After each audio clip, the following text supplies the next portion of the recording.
Hey guys, welcome back to SJ's Technohub. Previously, I gave an intro on CSS styling for an HTML document and HTML elements. Today, we're going to talk about how in different ways we can select particular CSS stylings for our HTML elements, or how we can assign certain stylings to different elements in HTML. So let's hop onto an example so you can understand this. So when we have HTML elements, like for example, here I have an h1 tag, we can actually assign it a class name. So for example, I assign this as a heading to the class attribute, and also we can also add an ID attribute right here with a certain ID. So for example, I will write here h1 ID just for demonstration purposes. So we have a class name and an ID assigned to this h1 tag. First of all, let's save the file and move on to our styles.css. Now, when we are wanting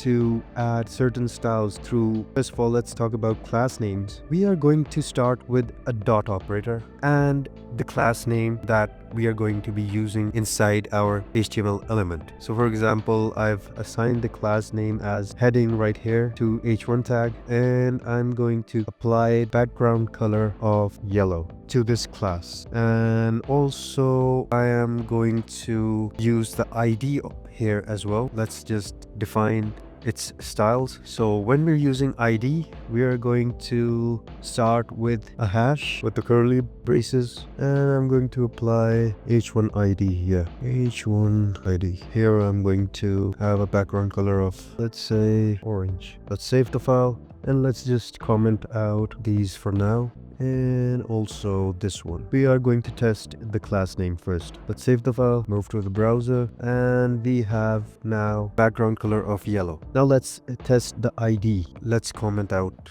this part and uncomment this one. Save the file, move on to the browser, refresh the page, and now it's orange. So here you go, folks. These were the different types of CSS selectors in HTML. So stay tuned. Don't forget to hit that subscribe button or click on that notifications bell icon so you never miss a video.